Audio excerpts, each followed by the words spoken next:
Hi, welcome to மைமான கருத்து. இன்னைக்கு நம்மளுடைய வீடியோவில் பார்க்க போகிறது என்னன்னா, என்னுடைய பர்சனல் லைஃப்பில் நடந்த ஒரு சின்ன இன்சிடெண்ட் பற்றி தான் நம்ம பார்க்க போகிறோம். லாஸ்ட் வீடியோவில் நான் ஒரு கோவை இன்சிடெண்ட் போட்டிருந்தேன். ஸோ அதுக்கு ஒரு நண்பர் ஒரு கமெண்ட் கொடுத்துருந்தாங்க, ஓகேங்களா? அதை நான் இந்த வீடியோவில் அட்டாச் பண்ணிக்கிறேன். ஸோ எனக்கு லைஃப்பில் நடந்த ஒரு இன்சிடெண்ட்டை ஷேர் பண்ணணும்னு நான் விரும்பினது, ஓகேங்களா?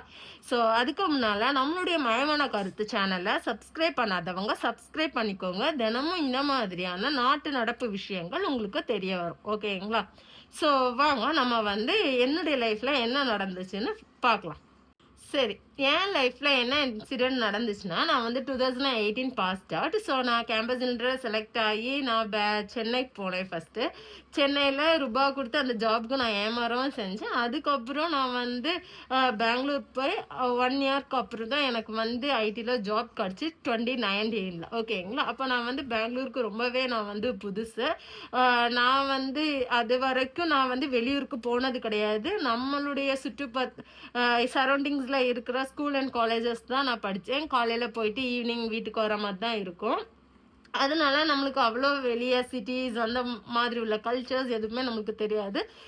கம்ப்ளீட்லி பிளாங்க், ஓகேங்களா? கண்ணை கெட்டி காட்டில் விட்ட கதை தான் நான் பெங்களூர் சிட்டிக்குள்ளே. அப்போது ரொம்ப கஷ்டப்பட்டு தான் நான் இன்டர்வியூ எல்லாம் அட்டன் பண்ணது. கூகுள் மேப் பார்த்து கேட்டு ஓகேங்களா? அப்படி ஏசப்பக்கத்தில் எனக்கு ஒரு ஜாப் கிடச்சிருச்சு. கிடச்சிட்டு நம்மளுக்கு ஒரு 3 months ப்ரொபேஷன் பீரியட்னு சொல்லுவாங்க. அந்த 3 மாதம் ட்ரைனிங் கொடுக்கறது. அந்த டைமில் எனக்கு அந்த ஏரியாக்கள்லாம் பழக்கப்படலை. Office time 9 to 6. ஆனால் நம்ம 10 to 7, 10 to 8 கேர்ள்ஸ் 8 o'clock வரைக்கும் தான் கம்பெனியில் இருக்கணும். அதுக்கு மேலே இருக்கக்கூடாது, நாட் அலவுட், ஓகேங்களா? ஸோ 8 o'clock கொஞ்சம் ஒர்க் இருந்து இது பண்ணாலுமே அவங்க இல்லை நீங்கள் இருக்கக்கூடாதுன்னு அனுப்பிடுவாங்க, ஓகேங்களா? பட் எனக்கு அது புதுசுனால நான் என்ன பண்ணுவேன்னா, எனக்கு ஏரியாஸ் எல்லாம் அதிகமாக தெரியாதனால நான் என்ன பண்ணுவேன், 9 o'clock கரெக்டாக ஷாப்பாக அந்த கம்பெனியில் இருக்கிற மாதிரியும் கரெக்டாக 6 o'clock கிளம்புற மாதிரியும் வச்சுருந்தேன். ஏன்னா எனக்கு நைட் டைமில் எனக்கு அந்த ஏரியாவை கரெக்டாக பார்க்குறதுக்கான அந்த தெளிவு எனக்கு அந்த டைம் வரல. ஸோ மார்னிங் பகல்லனா இது இப்படி இருக்கும். ஸோ இந்த ஸ்டாப்பில் நம்ம இறங்கணும் அப்படின்னு சொல்லி என்ன பண்ணியிருந்தேன், நம்மளுக்கு அந்த பகல் நேரம் அந்த வெளிச்சம் இருக்க டைம் பார்த்து நான் என்ன செய்வேன், 9 o'clock போயிட்டு 6 o'clock கிளம்பிடுவேன். என் கூட இன்னொரு பொண்ணும் இருந்தா, ஓகேங்களா? ஸோ அவளும் இதை பார்த்துக்கிட்டு என்ன பண்ணிட்டான்னா 9 to 6க்கு கிளம்ப ஆரம்பிச்சிட்டான். இப்போ என் சீனியர் ஒருத்தவங்க சொன்னாங்க, இப்படி கிளம்பாதீங்க, அது ஒரு குட் இம்ப்ரெஷனாக இருக்காது அப்படின்னாங்க. அப்போ நான் என்ன பண்ணிட்டேன், சரி அன்னைக்கு நான் ஒரு 7:30 வரைக்கும் கம்பெனியில் இருந்தேன், ஓகேங்களா? அது முடிச்சுட்டு நான் பஸ் ஏறணும். நான் பஸ் ஏறிட்டு நான் என்னுடைய ஸ்டாப் நேம் சொல்லி நான் டிக்கெட் எடுத்தேன். டிக்கெட் எடுத்துட்டு நான் என்ன பண்ணிட்டேன், அந்த நைட் டைமில் எனக்கு தெரியலை அது எங்கே போகும், எந்த ஸ்டாப்னு இறங்கணுங்கிறது எனக்கு தெரியல. அதனால நான் என்ன பண்ணிட்டேன், அந்த ஸ்டாப்பை தாண்டி ஒரு 2 ஸ்டாப்போ 1 ஸ்டாப்போ முன்னால் போய் நான் இறங்கிட்டேன். தட் மீன்ஸ் என் ஸ்டாப்பை தாண்டி போய் நான் இறங்கிட்டேன், ஓகேங்களா? எனக்கு தெரியல. அந்த பஸ்ஸை பிடிச்சி நான் வேற எங்கேயோ போயிட்டேன். நான் தெரியாமல் எனக்கு வேற எங்கேயோ நான் போய் நின்றுட்டேன். எனக்கு நைட் டைம் ரொம்ப பயம் ஆயிடுச்சு. அங்கே இந்த பெங்களூர் சிட்டியோட ரோட்ஸ் பார்த்தா அங்கே இந்த சைடு அந்த மாதிரி ரொம்ப இதாக இருக்கும். அப்போ எனக்கு ரொம்ப பயம் வந்துடுச்சு. அப்போ நான் ரோட்டில் நின்று அழ ஆரம்பிச்சிட்டேன். நல்லா அழுதுட்டு எங்கே போகணும்னு தெரியாது, திக்கு தெரியல. கூகுள் மேப் கேட்டால் நீங்கள் இந்த லொக்கேஷனுக்கு பக்கத்தில் தான் இருக்கீங்க, ஆனால் எனக்கு எந்த டைரெக்ஷனை கரெக்டாக கொண்டுட்டு வரதுக்குன்னு எனக்கு தெரியல. நான் அழுதுட்டு அந்த ரோட்டில் நான் பாதி தூரம் எங்கேயோ நடந்து ஒரு கொஞ்சம் மங்கலான ஒரு பிளேஸில் நான் என்ன பண்ணிட்டேன், அந்த ரோட் சைடில் நின்றுட்டு இருக்கேன். அப்போ ஆட்டோக்காரங்க ஒருத்தவங்க வந்தாங்க. நான் நிப்பாட்டிட்டேன். அண்ணா எனக்கு குத்தனஹள்ளி போகணும் அப்படின்னு நான் சொன்னேன்.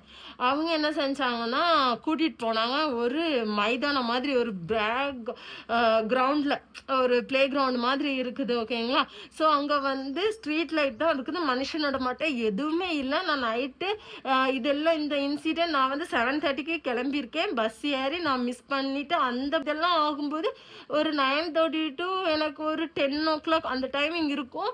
அவங்க கூட்டிகிட்டு போன பிளேஸ் வந்து பிளே கிரவுண்ட் மாதிரி இருக்குது, ஸ்ட்ரீட் லைட் இருக்குது. ஆனால் வந்து ஆள் மட்டுமே இல்லை. எனக்கு வந்து அவ்வளோ பயம் கொடுத்துருச்சு.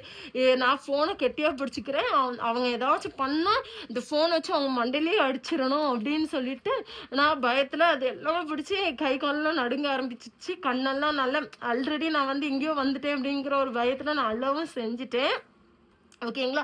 ஸோ அதெல்லாம் நான் என்ன பண்ணிட்டேன்னா, நான் சொல்கிறேன், நீங்கள் என்ன இந்த பிளேஸ்க்கு கூட்டிகிட்டு வந்திருக்கிறீங்க, இந்த பிளேஸ் இல்லை, நான் சொல்கிறது வந்து இந்த குந்தநகலி அது இதுதான்மா இதுதான் அப்படின்னு அவங்க சொல்கிறாங்க. நான் சொல்கிறேன் இல்லை அப்படின்னு. அப்போ நீங்கள் வந்து என்ன அதுக்கு இன்னொரு பேர் இருந்திருக்கு, கிராஃபைட் இந்தியா எல்லாம், தட் மீன்ஸ் இந்தியன் ஆயில் அந்த இது இருக்கும்.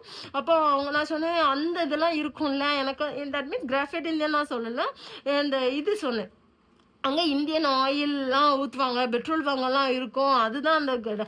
ஓ அதுவா, அது வந்து சரின்னு சொல்லிட்டு அவங்க என்ன செஞ்சாங்க, அந்த நைட் டைமில் அவங்க என்ன வந்து கரெக்டாக என்னுடைய பிஜியில் அந்த ஏரியாவில் அவங்க வந்து அந்த பிளே கிரவுண்டில் இருந்து கூட்டிகிட்டு இங்கே வந்தாங்க. அது என்னன்னா அந்த குந்தநகலியோட பிளேஸ் வந்து பேக்ரவுண்ட், நான் இருந்த ஏரியாவோட பேக் சைடு தான் அது. அந்த ஏரியாவோட நேம் தான் இது போல். ஓகேங்களா. அது எனக்கு தெரியாது. நான் இந்த நேம் சொல்லி டிக்கெட் எடுக்கும்போது அவங்க வந்து அந்த கிராஃபைட் இந்தியாவில் தான் நிப்பாட்டி விடுவாங்க. ஸோ நான் இறங்கி நான் அப்படியே பழக்கப்பட்டனால எனக்கு பேக் சைடில் இருக்க இதோட நேம் எதுவுமே எனக்கு தெரியாது. அப்படியே தெரியாமல் இருக்கிற டைமில் அவங்க கூடும்போது நம்மளுக்கு வந்து பயமாக இருந்தது. ஆனால் அவங்கக்கிட்ட இது சொன்ன உடனே அவங்க கரெக்டாக என்னை வந்து கூட்டிகிட்டு விட்டாங்க. சரிங்களா. அது எல்லாம் நடந்தது ஒரு 10:30 டைமிங் இருக்கும் அந்த சைடு. ஏன்னா வந்து இவ்வளோ இன்சிடென்ட் நடந்து இந்த மாதிரியெல்லாம் ஒரு ரஷ்அப் ஆகி கூட்டிகிட்டு வரும்போது நான் வந்து ஒரு 10:15 ஆகிருக்கும். நான் வந்து தேங்க்ஸ் அண்ணா அப்படின்னு சொல்லிட்டு நான் அமௌண்ட்டு கொடுத்து கிளம்பிட்டேன்.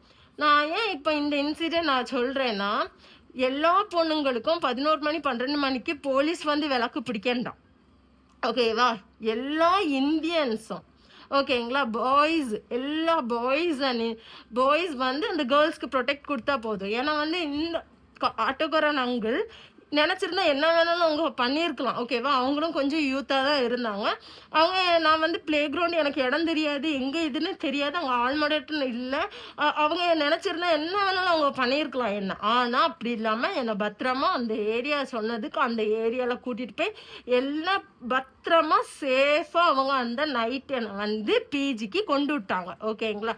அவங்க அந்த போலீஸா இல்லை, அது அவங்களுடைய ரெஸ்பான்சிபிலிட்டி. அவங்க வந்து அந்த பெண்ணை என்ன செய்யலை, தப்பாக பார்க்கல. தட் மீன்ஸ் என்ன, அவங்க தப்பாக பார்க்கல, இந்த ஏரியா அவங்களுடைய கடமையை செஞ்சாங்க. அதே மாதிரி ஒவ்வொரு ஆம்பளையிலும் நீங்கள் ஒரு பெண்ணை ஒரு இடத்துல பார்த்தீங்கன்னா தப்பாக பார்க்காதீங்க.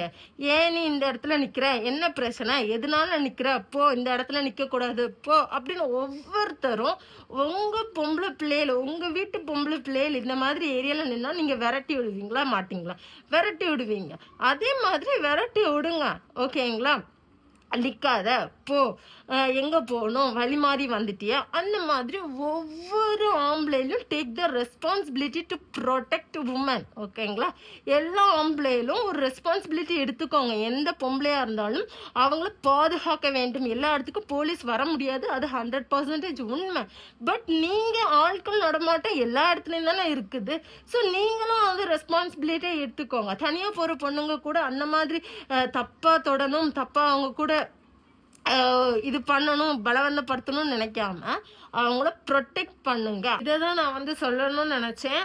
அதுலேயும் இந்த கிராஃபைட் இந்தியா நான் நேம் சொன்னேன்ல, அதை சொல்லி கொடுத்தது அந்த ஆட்டோக்கார் அண்ணன் தான். இந்த ஏரியா பேர் கிராஃபைட் இந்தியாமா, நீ டிக்கெட் எடுக்கணும்னா கிராஃபைட் இந்தியான்னு எடுத்துக்கோ, கரெக்டாக அவங்க இந்த ஸ்டாப்பில் கொண்டு விட்டுருவாங்க, நீ பயப்பட வேண்டாம்னு எனக்கு சொல்லி கொடுத்ததும் அவங்க தான். ஓகேங்களா.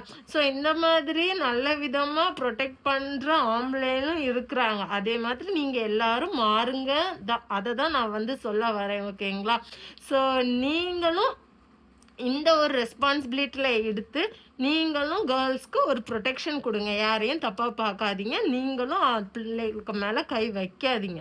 ஓகேங்களா. ஸோ இதை தான் நான் வந்து சொல்ல வந்தேன். போலீஸ் தான் எங்களுக்கு பாதுகாப்பு கொடுக்கணும்னு கிடையாது, ஒவ்வொரு இந்திய ஆண்களும் நீங்கள் எங்களுக்கு ப்ரொடெக்ஷன் கொடுக்கலாம். லைக் எனக்கு வந்து ஆட்டோக்காரன்னு அன்னைக்கு அவ்வளோ பெரிய ஹெல்ப் பண்ணாங்க அந்த நைட் டைமில். ஸோ இன்றைக்கும் நான் இவ்வளோ தூரத்துக்கு இருக்கேன்னா அதுக்கு ஒரு முக்கியமான காரணம் அந்த அண்ணன் கூட. ஓகேங்களா. ஸோ என்னை பாதுகாப்பாக அன்னைக்கு கொண்டு விட்டாங்க. அவங்க இந்த வீடியோ பார்த்துட்டு இருந்தீங்கன்னா நான் தேங்க்ஸ் உங்களுக்கும்.